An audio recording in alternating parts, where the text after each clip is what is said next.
Oggi sono stato in quinta commissione nel Consiglio regionale Veneto per esporre le preoccupazioni sul futuro del Codivilla a Putti. Ho ricostruito la storia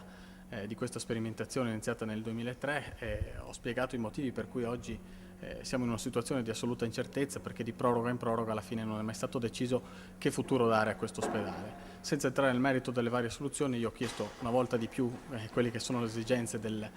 cittadinanza, quindi un miglioramento degli ambulatori a rotazione, il pronto soccorso, il mantenimento e il rafforzamento dei reparti esistenti con l'inserimento delle osteomelite, e ho chiesto soprattutto alla Regione di decidere, perché questa è la necessità primaria, perché l'incertezza blocca gli investimenti, crea difficoltà ai dipendenti, crea difficoltà anche al progettare un futuro per un tema così delicato come quello della sanità. Quindi con forza e che decisione ho chiesto alla quinta commissione di esprimersi e di decidere quale che deve essere il futuro del Codivilla, se si è convinti della bontà della sperimentazione, di stabilizzarla e di andare avanti, se la sperimentazione invece non ha raggiunto gli obiettivi prefissati, di voltare pagina con decisioni e tempi certi e trovare una soluzione idonea per il futuro della sanità di Cortina.